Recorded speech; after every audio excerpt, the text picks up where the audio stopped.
ঈদ আনন্দ নিমিষেই রূপ নিল বিষাদে। আজও সড়কে ছড়ল বেশ কয়েকজনের প্রাণ। বৃহস্পতিবার সকালে ব্রাহ্মণবাড়িয়ার নবীনগরে হবিগঞ্জগামী দুরন্ত পরিবহনের একটি বাস বিপরীত দিক থেকে আসা সিএনজি অটোরিকশাকে চাপা দেয়। এতে অটোরিকশাটি দুমড়ে মুচড়ে যায়। ঘটনাস্থলেই চালকসহ ৩ জনের মৃত্যু হয়। খবর পেয়ে পুলিশ ঘটনাস্থলে পৌঁছে লাশ উদ্ধার করে হাসপাতালের মর্গে পাঠায়। জব্দ করা হয় বাসটি।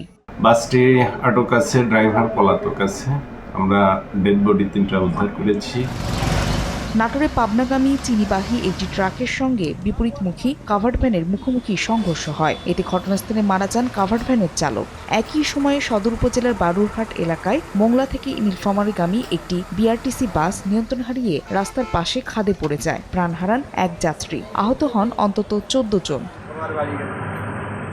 মাদারীপুরের শিবচরের এক্সপ্রেসওয়েতে গরুবাহী একটি ট্রাকের সঙ্গে কাভার্ড ভ্যানের সংঘর্ষ হয়। এতে এক গরু ব্যবসায়ী নিহত হন। আহত হন ট্রাকে থাকা আরও 2 জন। হতাহতরা গরু নিয়ে ঢাকায় যাচ্ছিল।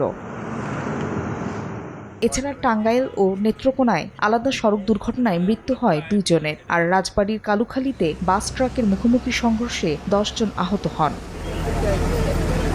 ফাহরিয়া ফারজানা, সময় সংবাদ।